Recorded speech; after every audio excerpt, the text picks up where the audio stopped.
नमस्कार अनि स्वागत छ समस्त शास्त्रप्रेमीजनहरूलाई मेरो युट्युब च्यानल अमृत सापकोटामा।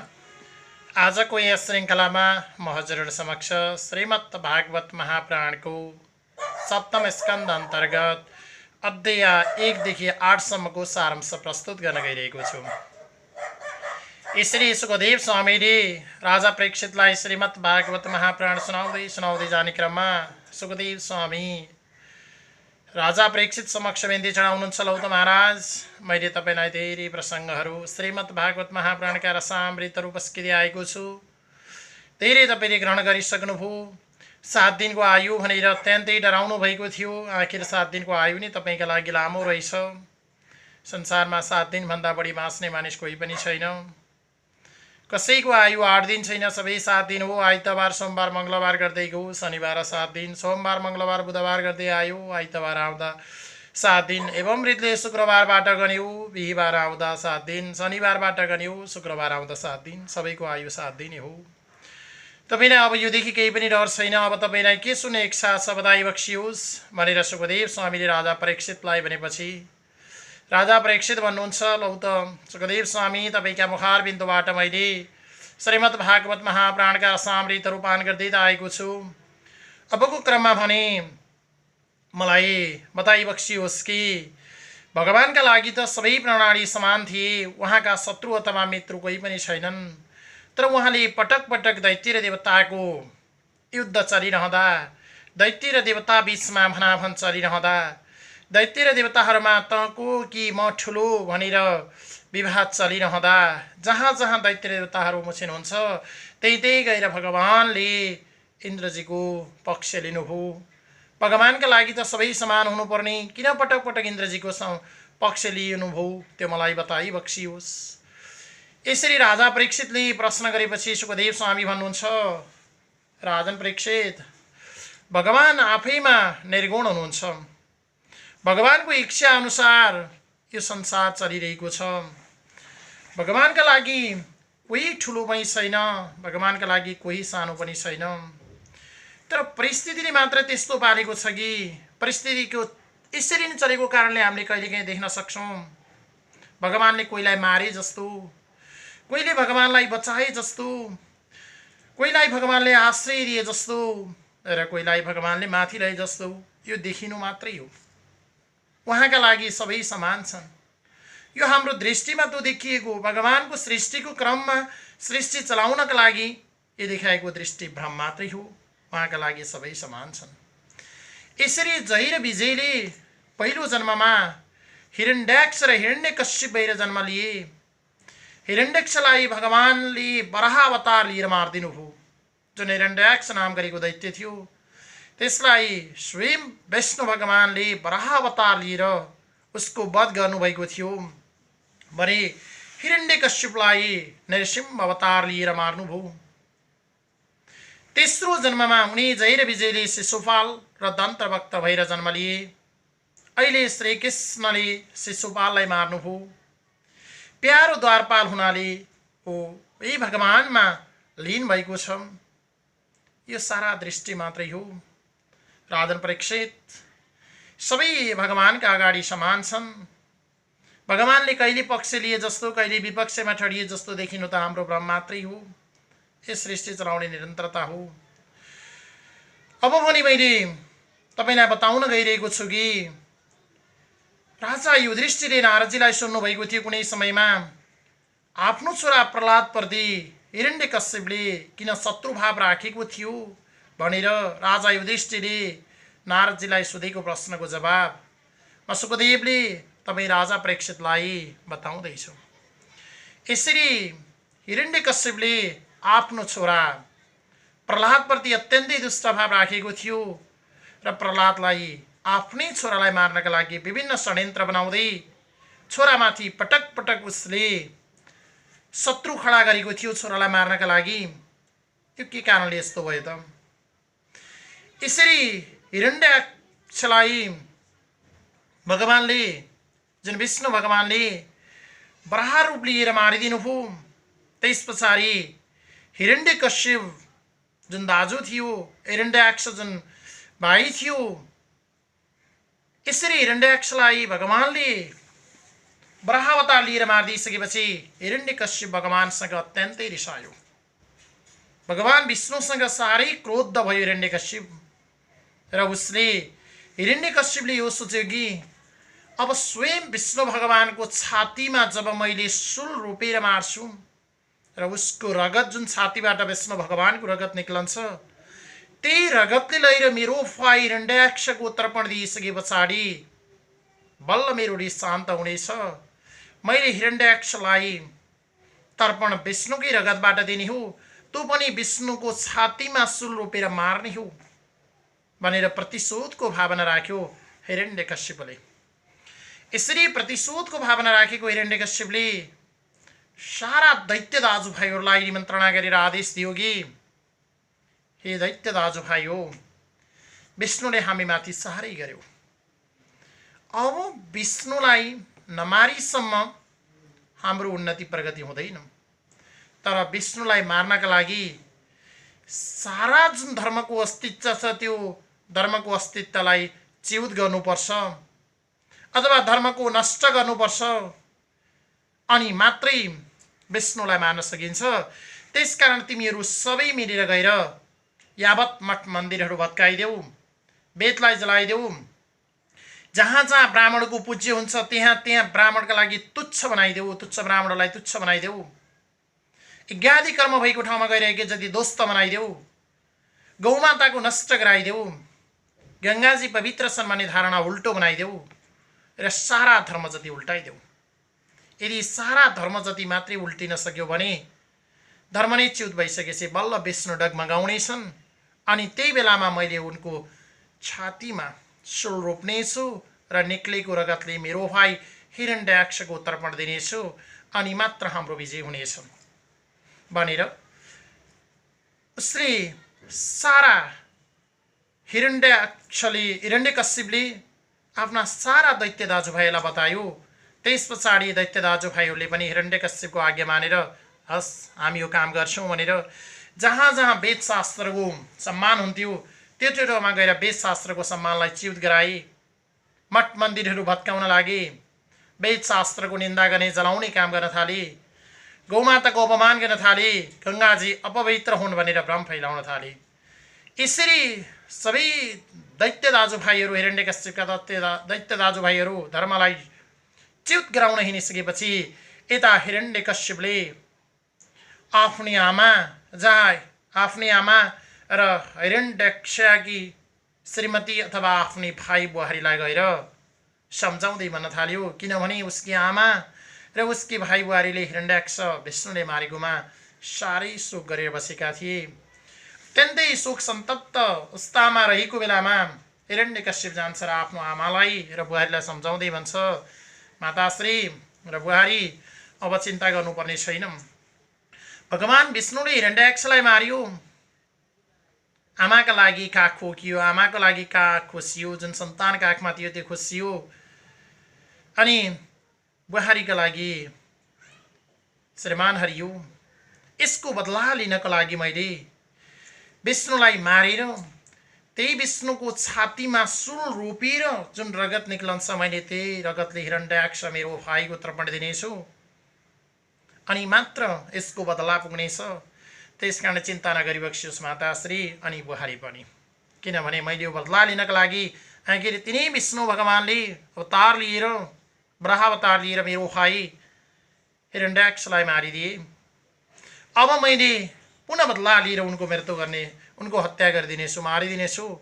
त्यसकारण चिन्ता नगर्नु माताश्री अनि बुहारी पनि भनेर हिरण्यकश्यपले आफ्नी आमा र बुहारीलाई सम्झायो भने अर्कोतिर उसले दैत्य दाजुभाइलाई सारा धर्मको नष्ट गर्नका लागि पठाइसकेको थियो।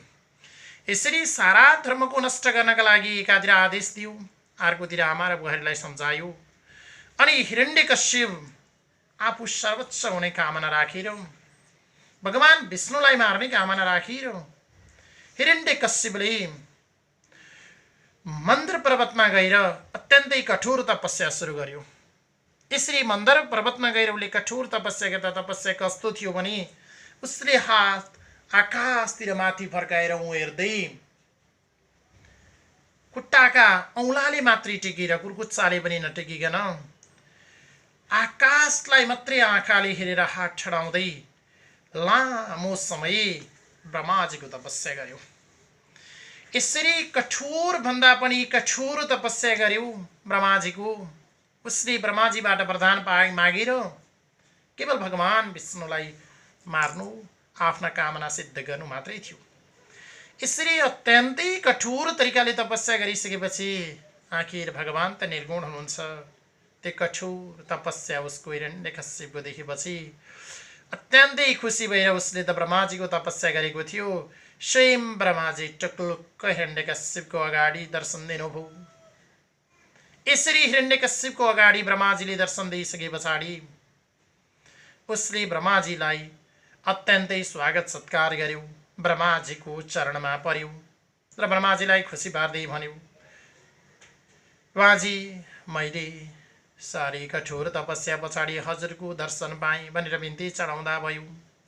त्यस पछाडि बिन्ती चढाइसकेपछि हिरण्यकश्यपले बिन्ती चढाएको देखि चाहिँ ब्रह्माजी भन्नुहुन्छ, तिम्रो जुन तपस्या थियो यो देखि म साह्रै प्रसन्न भई वर माग के माग्छौ भनेर ब्रह्माजीले भन्नुभएको मात्रै थियो। त्यस पछाडि त ब्रह्माजीको वरलाई च्याप्प समातेर हिरण्यकश्यपले भन्यो कि ब्रह्माजी अरू मलाई केही चाहिँदैन, यो संसारमा तपाईले सृष्टि गरेको वस्तुबाट मेरो मृत्यु नहोस्, अनि मेरो मृत्यु रातमा पनि नहोस्, दिनमा पनि नहोस्, काँचो वस्तुले पनि नहोस्, सुकेको वस्तुले पनि नहोस्, भित्र पनि नहोस्, बाहिर पनि नहोस्।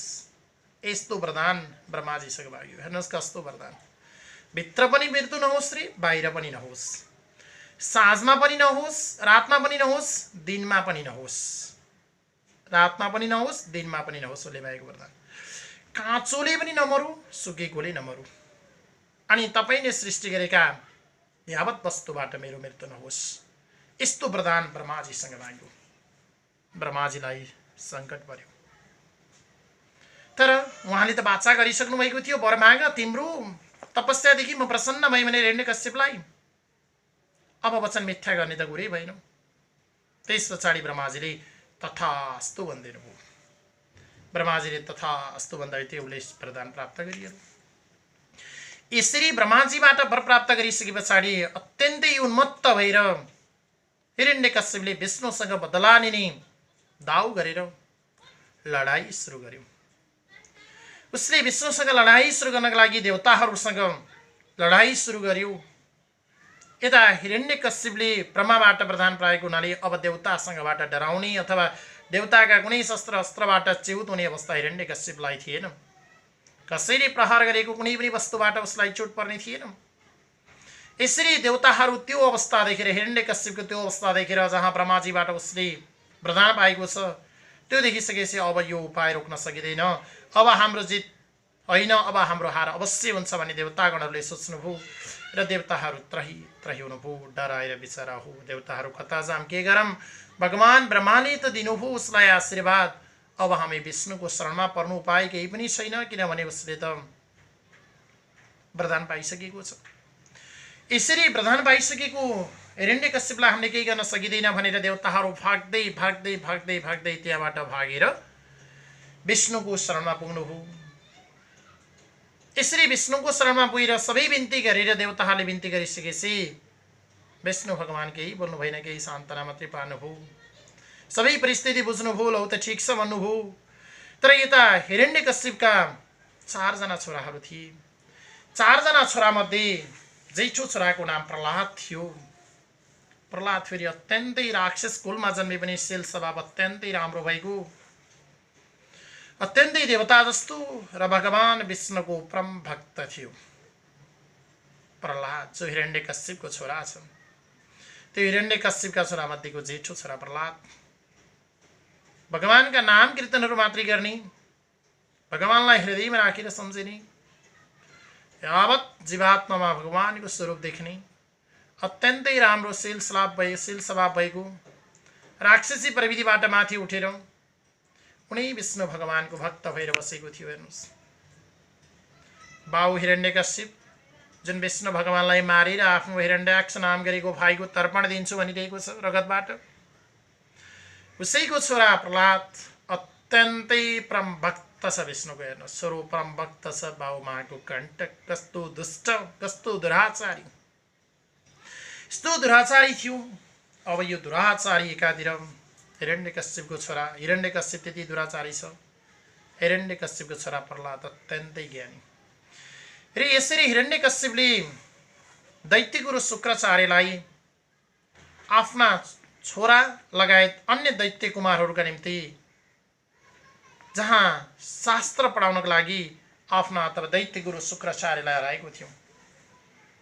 यसरी उसले सिकाएको थियो कि आफ्ना गुरु शुक्राचार्यलाई जसरी हुन्छ धर्मको च्युत गराउने पाठ सिकाउनु, धर्मको विरुद्धमा लाग्ने पाठ सिकाउनु, मेरो छोरालाई पनि त्यही पढाउनु र अन्य दैत्य कुमारहरूलाई पनि त्यही सिकाउनु, जसरी हुन्छ धर्म च्युत गराएर हाम्रो शासन चलाउनुपर्छ गुरु भनेर गुरु शुक्राचार्य समक्ष उसले बिन्ती चढाएको थियो हिरण्यकश्यपले। र तदनुरूप गुरु शुक्राचार्यले अन्य दानवका जुन बच्चाहरू अथवा दैत्य कुमारहरू थिए उनलाई र प्रहलादलाई शास्त्र सिकाउँदै थिए। यसरी दैत्यगुरु शुक्राचार्यले धर्मको च्युत गराउनका लागि, भगवानको अपमान गर्नका लागि, वेद शास्त्रको निन्दा गर्नका लागि, गौमाताको निन्दा गर्नका लागि, गङ्गाजीको निन्दा गर्नका लागि शुक्राचार्यले सिकाउँदै जान्थे दैत्य कुमार र प्रहलादलाई। तर प्रहलादको भक्तिभाव भने भगवानका कथा सुन्न, गुणहरूको भगवानका गुणहरूको कीर्तन गर्न, भगवानको पाउको सेवा गर्न, मूर्तिको पूजा गर्न र भगवानका नाम कीर्तन जपेर बस्न र आफ्नो मन वचन र कर्मलाई लिएर भगवानमै लीन गराउन प्रहलादको इच्छा थियो। दैत्यगुरुले एउटा कुरो सिकाउँथे, प्रहलादले भगवानलाई मात्रै सम्झन्थे, उनी विष्णु भगवान मात्रै जप्थे। अनि प्रहलादले पटक पटक ओम नमो भगवते वासुदेवाय, ओम नमो भगवते वासुदेवाय, ओम नमो भगवते वासुदेवाय यस्तो मन्त्र जपिरहन्थे। हेर्नुहोस् प्रहलादले। तर दैत्यगुरु शुक्राचार्यले त्यो अवस्था टुटाउनका लागि, प्रहलादलाई भगवानको बारेमा विरोध गरेर हिँड्नका लागि, धर्मको च्युत गराउनका लागि, वेद शास्त्रको अपमान गर्नका लागि, जुन प्रहलादले जप्ने ध्यान छ त्यसलाई नष्ट गराउनका लागि धेरै प्रयास गरे, केही गरी पनि सकेनन्। त्यस पछाडि गुरु शुक्राचार्यले हिरण्यकश्यप समक्ष बिन्ती चढाए, महाराज केही गरी पनि तपाईँको छोरालाई सुधार्न सकिँदैन, छोरा त दुष्ट नै जन्मेको रहेछ। उसको अर्थमा दुष्ट न त महाका ज्ञानी हुन् प्रहलाद। उसले भन्छ कि खाली भगवानको मात्रै नाम कीर्तन गर्छ, नाम जप्छ, विष्णु भगवान नै मेरा भक्त हुन् भनेको छ, विष्णु भगवान नै मेरा सर्वे सर्वा हुन् भनेको छ। प्रहलादले यसलाई मैले सुधार्न सकिनँ, यसले त सारा दैत्य कुमारलाई पनि बिगार्यो, प्रभु मेरो उपाय छैन। गुरु शुक्राचार्य हिरण्यकश्यपसँग भन्नुहुन्छ। त्यस पछाडि हिरण्यकश्यपलाई साह्रै रिस उठ्छ। साह्रै रिस उठिसके पछाडि ठिक छ, यो छोरा भएर पनि मैले भनेको मानेन, यस्तो अदम छोरा जन्मिनुभन्दा नजन्मेकै बेस भन्दै हिरण्यकश्यप उफ्रन थाल्छ। हेर्नुहोस्, आखिर उसको अर्थमा मात्रै प्रहलाद अदम थियो, तर परम विष्णु भक्त थियो। हेर्नुहोस्, त्यस्तो विष्णु भक्त छोरो एउटा दैत्यले जन्माउँदा पनि उसलाई सन्तुष्टि भएन, केवल विष्णु भगवानलाई मार्छु मात्रै भन्छ। है दुष्ट, आखिर हेर्नुहोस् त दुष्टको बुद्धि दुष्ट नै हो, कहाँको राम्रो हुन्छ र दुष्टको बुद्धि? जताबाट गयो त्यहीबाट नराम्रो मात्रै सोचेको छ। विष्णु भगवानसँग गएर क्षमा माग्ला, कुनै वर माग्ला, विष्णु भगवानको भक्त हुँ भन्नको सट्टा हिरण्यकश्यपले विष्णु भगवान मार्न खोज्छ। अनि त्यस्तो परम भक्त छोरो भेटाउँदा सबैतिरबाट विष्णु भगवानको उनले गुणानुवाद गाइरहँदा प्रहलादले आखिर प्रहलादलाई नै मार्न खोज्छ र प्रहलादलाई मार्नका लागि दैत्यहरूलाई आदेश दिन्छ। हेर्नुहोस्, आफ्नै छोरो मार्नका लागि कति दुष्ट भाउ। यस्तै दुष्ट भाउ र यस्तै दुष्ट छोरा हुँदा समाज बिग्रेको छ। हेर्नु सुनिन्छ कोही ठाउँमा बाउले छोरा मार्यो अरे, छोराले बाउ मार्यो अरे, आमाले छोरी गुटी अरे, छोरी बुहारी मिलेर आमालाई गुटे अरे। यस्तै यस्तै दैत्य र दुराचारीहरू जसको भावना मिल्दैन, जसको उल्टो बुद्धि छ, त्यस्तो घरमा पक्कै पनि यी कलह र विग्रहहरू आइरहन्छन्। हेर्नुहोस्, यता हिरण्यकश्यपले आफ्नै छोरा प्रहलादलाई मार्नका लागि आदेश दियो। आदेश दिइसकेपछि उसले कसलाई आदेश दियो त भने सारा दानवहरूलाई जोडेर जसरी हुन्छ छोरा प्रहलादलाई मारेर आऊ। धर्मको च्युत त गराउनु नै छ, प्रहलादै मागो ज्ञानी छ, पहिला यो प्रहलादले नमानिसम्म कसरी धर्मको च्युत हुन्छ भनेर प्रहलादलाई मार्ने आदेश जब दियो, त्यस पछाडि दैत्य कुमारहरूले हिरण्यकश्यपसँग भने, हस्त महाराज तपाईँको जो आज्ञा, हामी प्रहलादलाई मारेर आउँछौँ। दानवहरू प्रहलादमाथि छाइ लागे। तर प्रहलाद अग्नि थिएनन्, केवल बस्ती उनको मनबाट भित्री हृदयबाट भगवानलाई देखेका थिए उनले। ओम नमो भगवते वासुदेवाय, ओम नमो भगवते वासुदेवाय, ओम नमो भगवते वासुदेवाय मन्त्र जपिरहन्थे। हेर्नुहोस् कति ठुलो कति शक्तिशाली मन्त्र छ। हेर्नुहोस् यो दशाक्षरी 12 अक्षरले बनेको जुन मन्त्र छ, यो तपाईँ हामीले जप्यौँ भने पनि सारा कष्टहरू दूर भएर जान्छन्, सुख शान्ति आनन्द मिल्छ, परिवारजनमा राम्रो हुँदै जान्छ, आफ्ना इच्छित कामनाहरू पूर्ण हुन्छन्। यो द्वादशाक्षरी मन्त्र जपिन्छ भने हामीले। त्यसकारण भगवानमा लीन हुनु छ, सद्गति प्राप्त गर्नु छ। आफ्ना समस्त दुर्गतिमा परेका पुस्ताहरू जुन छन् तिनको उद्धार गर्नुपर्नेछ भने हामीले यो मन्त्र जप्नुपर्छ। यस्ता श्रीमद् भागवत महापुराण सुन्नुपर्छ। यसरी प्रहलादले ओम नमो भगवते वासुदेवाय यो मन्त्र निरन्तर जप्दै गए। हेर्नुहोस् कति राम्रो मन्त्र। हानि तर उता दैत्य जुन हिरण्यकश्यपले आफ्नो छोरालाई मार्नका लागि जुन दिएको आदेश थियो, त्यो आदेश बोकेर दैत्यहरू पुगेर प्रहलादमाथि जाइ लागे। हेर्नुहोस् कोहीले भालाले हान्न थाले, कोही गएर हात्तीलाई कुल्चाए, कोहीले टाउकोमा हान्न थाले, कोहीले नाकमा, कोहीले आँखमा, कहिले घाँटीमा, कहिले छातीमा, कहिले मुटुमा हान्न थाले, कोहीले लगेर सर्पलाई टोकाए हिरण्यकश्यपलाई। हिरण्यकश्यपको आदेश अनुसार लगेर सर्पलाई टोकाए प्रहलादलाई। कोही गएर प्रहलादलाई विष खुवाए, कोही गएर प्रहलादलाई हिउँमा लतारे, हिउँमा सुताए, हिउँले पुरे, कोही गएर पञ्चाग्निमा आगाका ज्वालामा लगेर प्रहलादलाई फालियो। केही गरी पनि भएन। प्रहलादलाई हम चोट पनि पर्दैन, मर्ने त कहाँ अयराछु पनि छैन बेचारा प्रहलाद। आफ्नो भित्री हृदयमा उनले भगवानलाई देखेका छन्, भगवानको जप कीर्तन गरेका छन्। ओम नमो भगवते वासुदेवाय। हेर्नुहोस् कति शक्तिशाली मन्त्र।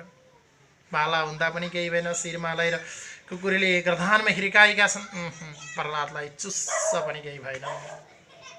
हिउँमा लछार्छन्, केही भएन। आगाका ज्वालामा प्रहलाद हाच्छन्, प्रहलादलाई अयराछु कोही पनि छैन। लिएर गएकी मान्छे डल्छ, भस्म हुन्छ। ठुला ठुला कराईमा तेल पकाइन्छ, लगेर फुरेउला माल्दा चाहिँ उमालिन्छ प्रहलादलाई। भगवान विष्णुको शक्ति छ। प्रहलादलाई माथि माथि माथि हाल्दिनुहुन्छ, उनीहरूको दृष्टिभ्रम मात्रै हुन्छ, प्रहलाद मर्दैन। उता हिरण्यकश्यपले आफ्नै बहिनी होलिकालाई बोलाएर पठाउँछ। ल बहिनी, किनभने होलिकाले त उनी भगवान विष्णुबाट आगोले नजल्ने वरदान पाएकी थिइन्। तिनी होलिकालाई आगोमा लगेर मार्नका लागि ठुलो विशाल घर जत्रा, 10औं घर जत्रा आगाको चाङ बनाइन्छ र त्यो आगो दन्काएर होलिकाले लिएर प्रहलादलाई भित्र पस्छिन्। तर प्रहलाद मर्लानका सट्टा उल्टो होलिका मरेर जलेर मरिन्। हेर्नुहोस् केही गरी पनि प्रहलादलाई अय आचो चिस्स चुस्स केही पनि छैन। प्रहलादलाई वरुणको पासोमा बाँधेर त्यस पछाडि कामशास्त्र पढाउन थाल्यो। फेरि गुरुलाई सिकाइयो अब जसरी हुन्छ कामशास्त्र पढाउनु। हाम्रो शास्त्र यसले ग्रहण गर्नै पर्छ। अब यसलाई केही गरी पनि मार्न त सकिएन, दिमाग त जसरी नै परिवर्तन गर्नुपर्छ गुरु भनेर गुरुको घरमा लगेर पुनः राखियो प्रहलादलाई। त्यस पछाडि प्रहलादसँगै अन्य दैत्य कुमारहरू जति पनि थिए तिनलाई गुरुले सिकाउनुहुन्थ्यो। धर्मको उच्युत गर्नुपर्छ, वेदशास्त्रको निन्दा गर्नुपर्छ, ब्राह्मणजनको अपमान गर्नुपर्छ, गङ्गाजीको अपमान गर्नुपर्छ, गौमाताको अपमान गर्नुपर्छ। जहाँ जहाँ मठ मन्दिरहरू छन्, जहाँ सत्सङ्ग छ, ती सब भत्काउनुपर्छ, सब उडाउनुपर्छ, सब धम्काउने मस्काउने गर्नुपर्छ। त्यस्तो सिकाउँदै थिए गुरुले। हेर्नुहोस् त्यो अन्य दैत्य कुमार र प्रहलाद बसेर सुन्थे, तर प्रहलादलाई भिर्ते हृदयमा भगवानको दर्शन थियो। भगवान जपिरहन्थे उनले। केही गरी पनि वरुणको पासोले बाँधे पनि उनको मन परिवर्तन गराउन सकिएन। आखिर प्रहलादको हेर्नुहोस् भगवान भक्त कस्तो हुन्छ।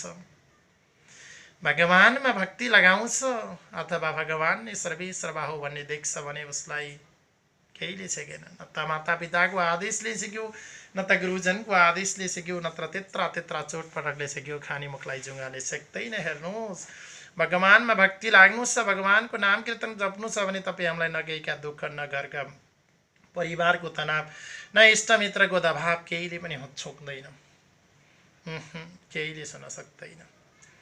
यसरी भगवानका नाम गाउँदै बसेका प्रहलादलाई, गुणानुवाद गाउँदै बसेका प्रहलादलाई धेरै सिकाए दैत्य गुरुले। केही उपाय चलेन। उनी सबै दैत्य कुमारलाई राखेर पढाउँथे। एक दिनको कुरा थियो, सबै दैत्यको महारलाई प्रहलादलाई राखेर सबै कुरो गुरुले सिकाए। त्यही अब वेदको शास्त्रको उपमान हुनुपर्छ, धर्मको चिउत हुनुपर्छ भनेर त्यही बेलामा गुरुलाई घरको काम पर्यो र यसो घरको कामतिर गुरु जानुभएको थियो। त्यही मौका छ फेरि प्रहलादले सारा दैत्यको मलाई जोडेर भन्न थाले, साथी हो हामी त यो संसारमा घुम्न आएको, परमायु 100 वर्षको होला, यो परमायु 100 वर्षको छ भने आधा समय सुतेर जान्छ, आधा समय उठेर 50 वर्ष बाँकी रह्यो। त्यो आधा समय सुतेर आधा समय उठेर गएकोमा अब जम्मा 50 वर्ष रह्यो। त्यो पनि आधा समय खाँदा र जोड्दा बित्छ, अब 25 वर्ष रह्यो। आधा समय सन्तानका लागि परिवारका लागि बितेर जान्छ, 12 वर्ष रह्यो। अब आधा समय पढ्दा आड्दा सत्सङ्गत गर्दा जान्छ, बाँकी रह्यो 6 वर्ष। अनि त्यही आधा बाँकी रहेको समय पनि सबै आफ्नो जिन्दगीका चाँदा मालाहरू जोड्दै जाँदा अथवा यो जोड्छु ऊ जोड्छु भन्दै जान्छ। आखिर परमायु 3 वर्षकै जस्तो ठहरिन्छ। यो छोटो समयलाई हामी यो संसारमा आइसके पछाडि हामीले भगवानको निन्दा होइन, अपमान होइन, हामीले भगवानका नाम कीर्तनहरू जप्नुपर्छ। हाम्रो मन वचन र कर्मलाई लिएर भगवानमा लीन गर्नुपर्छ। अन्तरमा आफ्नो हृदयदेखि नै ओम जपेर ओम नमो भगवते वासुदेवाय यस्तो मन्त्र जप्नुपर्छ र भगवानमा लीन हुनुपर्छ। मोक्ष प्राप्ति गर्नु छ। पुनः दानवको जुनी लिएर यो संसारमा जन्म लिनु छैन, यो संसारका कष्टहरू सहनु छैन, परिवारका तनावहरू सहनु छैन, इष्टमित्रको तनाव र दबाव सहनु छैन। यो जीवनमा जन्मेर तेरो र मेरो भनेर लुछाचुडी गर्नु छैन। कसैका लागि लुछाचुडी गरेर चोरी ल्याएर घरको सिरानी मुनि होस्, आटीमा होस् अथवा ढोकाका कुनामा होस् लुकाउनु छैन। कसैका आँटा साँटा मिच्नु छैन, कसैलाई बाटो छेक्नु छैन, कसैलाई देखलास पखलास जालास भन्नु छैन, कसैले तैँले त मेरो सेउला काटिछस्, आँटो मिचिछस्, घाँस काटिछस्, पग तँलाई म मार्छु भनेर लड्नु भिड्नु छैन। हे दैत्य कुमार हो, हे मेरा साथी हो, परम मेरा मित्र हो, अब भगवानको नाम जप्नुपर्छ। यी दैत्यका पछाडि लाएर धर्मको च्युत गराउन हिँड्नु हुँदैन। हाम्रो आयु छोटो छ, हामी त यहाँ घुम्न आएका टुरिस्ट जस्ता हौँ यो संसारमा। यस पछाडि भोग्नु त कति छ गएर हामी त माथिको लोकमा विष्णु लोकमा पुग्नुपर्छ। विष्णु लोक पुग्न उनी भगवान विष्णुको गुणानुवाद गाउनुपर्छ। ओम नमो भगवते वासुदेवाय जप्नुपर्छ। हे मेरा परम मित्रहरू, यो कुरा छोडिदेऊ, दैत्यको शास्त्र सिक्ने होइन, भगवानमा मन वचन र कर्मले लाग्ने हो, भगवान भक्तिमा लाग। प्रहलादले त यसरी आफ्ना दैत्य साथीहरूलाई सिकाउन थाले। यता गुरुले सिकाइरहेका थिए दैत्य शास्त्र, बिचरा गुरु यसो घरको काममा गएका थिए। प्रहलादले त स्वाइँ लाएर सबलाई परिवर्तन गरिदिए। त्यस पछाडि दैत्य कुमारहरू जहाँ प्रहलादका साथीहरू प्रमुख साथीहरू थिए, उनले भन्छन्, हे प्रहलाद तिमीमा यस्तो भक्ति कसरी आयो? गुरुले त अर्कै सिकाउनु भएको छ, धर्मको च्युत गर्नुपर्छ, वेद शास्त्रको अपमान गर्नुपर्छ, सब गुरुजन सज्जनको अपमान गर्दै हिँड्नुपर्छ, जहाँ जहाँ सत्सङ्ग हुन्छ ती मन्दिरहरू भत्काउनुपर्छ, भगवानका फोटाहरू च्यात्दै हिँड्नुपर्छ। यस्तो कुरा सिकाउनु भएको छ गुरुले हामीलाई। तिमीले कसरी यस्तो सिक्यौ हे प्रहलाद? परम साथीहरू सोध्छन्। त्यस पछाडि प्रहलादले भन्छन्, सुन साथी हो, म कुनै समयमा पहिला आमाको गर्भमा छँदा जुन मेरी आमाको नाम थियो कयाधु, मेरी आमा कयाधुको गर्भमा म छँदै त्यही बेलामा भगवान नारद आएर मेरी आमालाई उपदेश दिनुभएको थियो। श्रीमद् भागवत महापुराण जुन यसरी चलिरहेको छ, यो श्रीमद् भागवत महापुराण मलाई सुनाउनु भएको थियो। त्यही श्रीमद् भागवत मलाई सुनाउनु भएको थियो र त्यो श्रीमद् भागवत महापुराण मेरी आमालाई नारदजीले सुनाउने क्रममा त्यो बेलामा हुनुभएको थियो। जन्म मृत्यु सुख दुःख इत्यादि सबै सांसारिक बन्धनहरू हुन्। यो बन्धनबाट मुक्ति भएर यस्तो जन्म मृत्यु र सुख दुःख इत्यादि जुन सांसारिक बन्धन छन्, यीबाट छुटकारा पाई मोक्ष प्राप्त गर्नका लागि गुरु सेवा, सज्जनको सङ्गति, भगवत पूजा, कथा श्रवण, गुण कीर्तन गर्नुपर्छ। तिमीले पनि त्यस्तै गर भनेर मेरी आमा कयाधुलाई नारदजीले उपदेश सुनाउनु भएको थियो। त्यो बेलामा म गर्भमा थिएँ। गर्भमा भएको बेलामा मैले ती कुराहरू सबै मैले सुनिरहेँ। गर्भबाट मैले केही बोल्न सकिनँ। त्यसपछि गर्भबाटै मैले श्रीमद् भागवत महापुराणमा मन लगाउँदै आएँ। विष्णु भक्त भई मैले नाम कीर्तनहरू जप्दै आएँ र मैले आज यस्तो सिकेको हुँ, तिमीहरूले नित्यै गर भनेर प्रहलादले आफ्ना दैत्य साथीहरूलाई बताउँछन्। ल हेर्नुहोस्, गर्भमा सुनेका थिए उनले आफ्नी आमा कयाधुलाई नारदजीले उपदेश दिने क्रममा भगवत भक्तिको बारेमा। आज त्यो गर्भमा सुनेको कुरालाई पनि उनले निकालेर बाहिर गर्भभन्दा बाहिर आइसकेपछि नै त्यो कुरा सबै बुझे।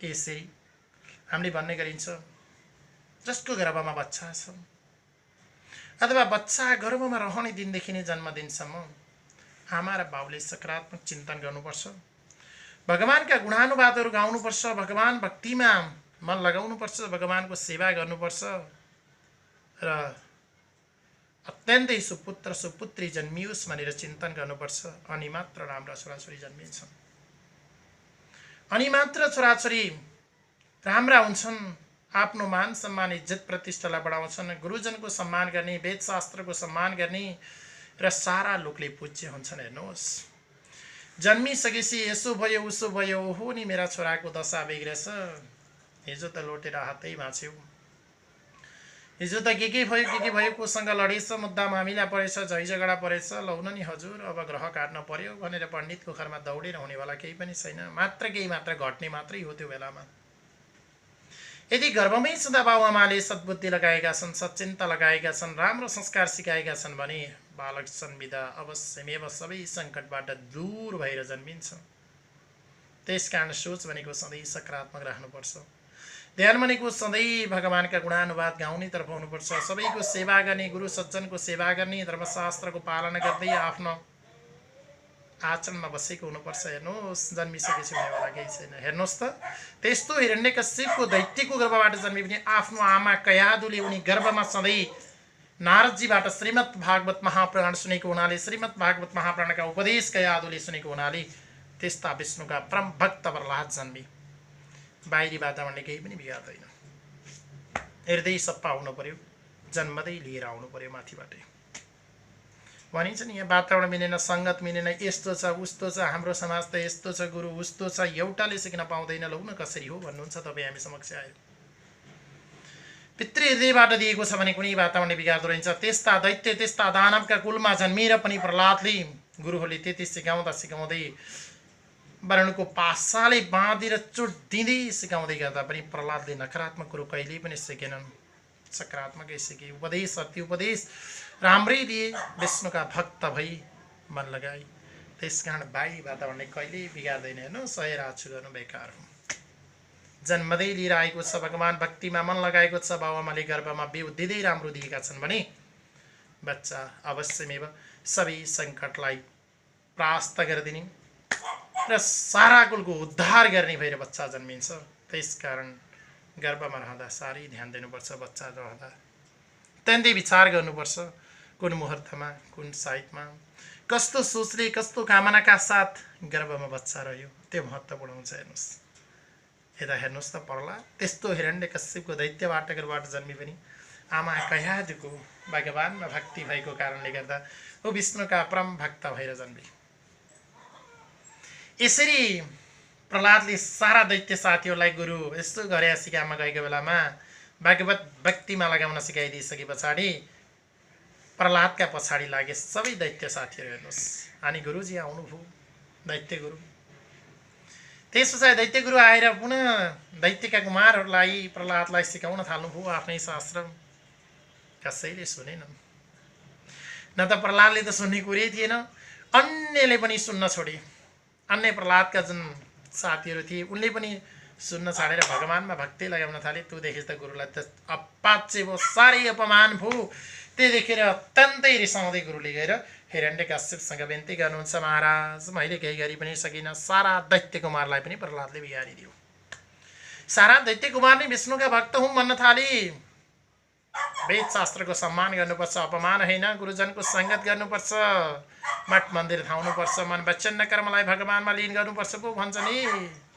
के गरिसकु, मैले केही गरी पनि सकिनँ प्रभु, तपाईँको छोरा लगायत दैत्य कुमारलाई सुधार्न भन्दै गुरुले लिएर बिन्ती गर्छन् र उही हिरण्यकश्यपलाई सबै जिम्मा छाडिदिन्छन्। त्यस पछाडि हिरण्यकश्यपलाई साह्रै रिस उठ्यो, केही गरी पनि कसैले पनि मार्न सकेन, बहिनीलाई लगाई मार्न सकेनन्। दैत्य अन्य मेरा इष्टमित्रहरू जति छन् तिनलाई लगाई मार्न सकिएन, केही भएन। अब जे हुन्छ हुन्छ, यस्तोको पुत्र राखेर हुनेवाला छैन, म यसलाई काट्दिन्छु भनेर ठुलो तरबार लिएर हिरण्यकश्यप आफ्नो छोरालाई मार्नको लागि तम्सियो। हेर्नुहोस् त महादुष्ट, जन्माएको छोरालाई मार्न जान्छ। आखिर कुनै नौलो त थिएन बाउले छोरा मार्नु, छोराले बाउ मार्नु। यो समाजमा चलिरहेको देखिरहेका तपाईँ हामीले छौँ। तर पनि कति दुष्ट आत्मा कहाँबाट आएको होला त्यो आत्मा आफ्नो छोरालाई काट्छु भन्छ, तरबार लिएर जान्छ। यता हिरण्यकश्यपकी श्रीमती भन्छन्, हे पति श्री नमारिदिनुहोस्, मेरो काख नरित्ताइदिनुहोस्, मेरो पुत्रलाई नमार्नुहोस्, म पुत्रलाई सम्झाउँछु। आमाले सम्झाएर हुनेवाला नि केही छैन। उनलाई नराम्रो सिकाएर त केही पनि छैन। केवल भगवानमा जसले भक्ति लगाउन सिक्छ त्यो कुरा प्रहलादले सुन्थे। भगवानको अपमान गर्ने कुरा, वेदशास्त्रको अपमान गर्ने कुरा कसैले सम्झनेवाला थिएन। कसैले सम्झाएर सम्झेनन्। हिरण्यकश्यप ठुलो तरबार लियो र प्रहलादलाई मार्नका लागि अगाडि बढ्यो र आफ्नो छोरा प्रहलादलाई काट्ने विचार गर्दै भन्यो, हे प्रहलाद, अब अति भयो बाबु, मैले तँलाई राख्न सक्दिनँ, तँलाई मारिदिन्छु। तेरा कारणले गर्दा मेरो सारा स्थान च्युत भएर गइसक्यो। जसरी पनि तेरो काकालाई मारेको, जुन तेरो काका हिरण्यकश्यपलाई जुन मारेका थिए विष्णुले, उनको बदला मैले लिनु छ। त्यो बदला लिएरै छाड्ने हो। मैले तेरो परम भक्त, तेरो जुन जसको भक्त छस् त, अथवा तेरा परम भगवान विष्णु छन्, म त्यसलाई मारिदिने हो। त्यो मार्नु अगाडि म पहिला तँलाई काट्छु। केही छ भने भन्। भनिसके पछाडि काट्छु भनेर बाउले तरबार लिएर गइसक्यो। तर बिचरा प्रहलादलाई कुनै डर छैन। केवल प्रहलादले ओम नमो भगवते वासुदेवाय, ओम नमो भगवते वासुदेवाय, ओम नमो भगवते वासुदेवाय मात्रै चल्छ। ताउति हिँड्छन्, काट्नुहोस् पिताश्री, मलाई काट्नुहोस्, मार्नुहोस्, म भगवानकै भक्त हुँ। परमपद प्राप्त गर्नु मलाई छँदैछ। तपाईँको जस्तो दैत्य कुलमा रहेर मलाई पुनः सांसारिक दुःखमा ओर्लिनु छैन। पिताश्री मार्नुहोस्, काट्नुहोस् भन्छन् प्रहलादले। धाइ सुक्कै हेर्नुहोस्, त्यस्तो बच्चाले पनि अब मार्छु भन्छ, कुकुर लिएर हिँड्छ। त्यस पछाडि भन्छ, साह्रै गरिस्। हिरण्यकश्यपले छोरा प्रहलादलाई भन्छ, साह्रै गरिस् बाबु, तेरा देवता त छन् भन्छस्। अब तेरा देवता तेरो भगवान को हो बोलाइ त त्यो भगवानबाट बच। जगाउन सक्छ भने तेरो भगवानलाई बोलाइ, नत्र मेरो तरबारबाट आज चट्टाचट काँक्राका चिरा बारिदिन्छ तँलाई। तेरो अन्त्य गरेपछि मात्रै त्यो विष्णुको अन्त्य हुन्छ। अब तेरा भगवान कहाँ छन् भने देखाइ भनेर ठुलो तरबार निकालेर उचालेर हिरण्यकश्यपले आफ्नो छोरालाई हान्नका लागि तम्तर भइगएको थियो। अन्तिम अवस्थामा हिरण्यकश्यपले सोध्छ, तेरा भगवान देखाइ, कोही छन् भने। प्रहलादलाई डरै छैन। हान्नुहोस् पिताश्री भन्छ, वरिपरि घुम्छ र अन्तिम अवस्थामा फेरि हिरण्यकश्यपले देखाइको हो भनिसके पछाडि प्रहलादले, मेरो भगवान सर्वत्र हुनुहुन्छ। मैले यता पनि भगवान देख्छु, उता पनि भगवान देख्छु, माथि पनि भगवान देख्छु, तल पनि भगवान देख्छु, दायाँ पनि भगवान छ, बायाँ पनि भगवान छ। चारै दिशा विदिशा मेरा भगवान हुनुहुन्छ। यावत वस्तुमा मैले त्यो ढुङ्गामा नि भगवान देख्छु, त्यो कार्पेटमा कोठामा बिछाएको कार्पेटमा पनि भगवान देख्छु, ढोकामा पनि कार्पेट भगवानलाई देख्छु, जहाँ त्यही भगवान छ। हेर्नुहोस् पिताश्री, फेरि यो थाममा पनि भगवान हुनुहुन्छ भनेर एउटा घरको थाम देखाइदिन्छ प्रहलादले आफ्ना पितालाई। मेरा भगवान यही मुढामा अथवा यही खामोमा हुनुहुन्छ। ल हेर्नुहोस्, त्यो खामोभित्र भगवान हुनुहुन्छ। त्यस पछाडि हिरण्यकश्यपलाई साह्रै भयो, तेरो भगवान यस्तोमा बस्छ, यस्तोमा बस्नेलाई म राख्छु, दुईटैलाई एकैचोटि सिद्धाइदिन्छु। ल देखाइ तेरो भगवान भनेर तरबारलाई तराकेर हिरण्यकश्यपले मुड्की कसेर थामामा ब्ल्याङ हानिदिएको थियो। त्यहीबाट थामामा उसले हान्दा बित्तिकै सारा अब उसको प्रहलादको त हृदयमै भगवान हुनुहुन्थ्यो। प्रहलादले भनिदिएको थियो, हृदयमा भगवान आफ्ना परम भक्त प्रहलाद थियो। त्यो प्रहलादले यो खामामा हुनुहुन्छ भनेको हुनाले भगवान आएर खामाभित्र स्वाट्टै वास लिनुभयो। र जब हिरण्यकश्यपले मुड्कीले बजारेको थियो, त्यो खामालाई फाट फोरेर आफ्ना परम भक्तको सत्यता जगाउनका लागि प्रचण्ड शब्दका साथ भगवान थामबाट बाहिर निक्लिनुभयो। यसरी भगवान प्रचण्ड शब्दका साथ बाहिर निक्लिँदा नृसिंह अवतार लिएर जन्मनुभयो। नृसिंह अवतार भनेको कस्तो भने भगवानको जुन शरीर जन्मनु भएको थियो, केही शरीर मनुष्यको जस्तो तलको शरीर र माथिल्लो जुन भाग, जुन शरीरतिरको भाग हुन्छ, त्यो सिंह जस्तो डरलाग्दो अवतार थियो। मनुष्यको जस्तो शरीर सिंहका जस्तो शिर भएको हुनाले भगवानको नृसिंह अवतार भनियो। नृसिंह अवतार भगवानको जन्म हो। जय बोलो नृसिंह अवतार भगवानको, जय बोलो श्रीमद् भागवत महापुराणको। यसरी नृसिंह अवतार लिएर भगवान विष्णुको अवतार भयो, जन्मिनुभयो। हेर्नुहोस्, आफ्ना परम भक्त प्रहलादको सत्यता गराउनको लागि, वचनमा सत्यता दिनका लागि। त्यस पछाडि नृसिंह अवतार लिएर भगवान गर्दै आउनुभयो, जन्मिनुभयो सिंहका जस्तो स्वरूप देखाएर। त्यो देखिसकेपछि हिरण्यकश्यपले तै पो होस् नृसिंह अवतार लिएर जन्मेको, मनुष्यका जस्तो शरीर सिंहका जस्तो टाउको भएको तँलाई त म एकैचोटिमा सिद्धाइदिन्छु, तँलाई पनि सिद्धाइदिन्छु, तेरो भक्त भनेर चिनिएको मेरो जुन पुत्र छ प्रहलाद, म त्यसलाई पनि मारिदिन्छु। हेर्नुहोस् हिरण्यकश्यपले यस्ता वचन प्रयोग गर्दै हिरण्यकश्यप भगवान विष्णुमाथि छाइ लाग्यो। यसरी भगवान विष्णुमाथि छाइ लागिसकेपछि ओहो भगवान विष्णु सहनुभयो, एकैछिन त हेर्नुभयो, तर गयो भगवान विष्णुलाई जम्टिन थाल्यो हिरण्यकश्यपले। त्यस पछाडि हिरण्यकश्यपले चम्टिसके पछाडि भगवान विष्णुले गरी त बिरालोले मुसो हुत्ता चाहिँ फुत्ता फुत्ता यताबाट पल्लो कुनामा, पल्लोबाट उल्लो कुनामा, यताबाट उता फाल्दिनुहुन्छ भगवानले। घरि मुसो फाल्दा चाहिँ फाल्दिनु भयो, घरि कमिलो फाल्दा चाहिँ फाल्नुभयो, घरि सानो खेलौना फुटबल फाल्दै चाहिँ भलिबल फाल्दै चाहिँ उचाल्दै फाल्दै उचाल्दै फाल्दै गर्नुहुन्छ भगवान विष्णुले। यसरी उचाल्दै फाल्दै गर्दा हिरण्यकश्यप जहाँ जहाँ ठुकिन्छ त्यही भगवानको स्वरूप च्याट च्याट च्याट च्याट देख्छ, उसको डगमगाउन थाल्छ, अब डराउन थाल्छ।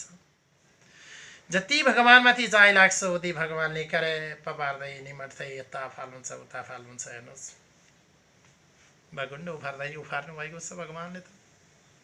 ऊ जहाँ जहाँ ठुकिन्छ त्यही भगवानको स्वरूप दिन्छ, देख्छ बिचरा प्रहलाद भगवानको नाम यता जपेको छ, ओम नमो भगवती वासुदेवाय।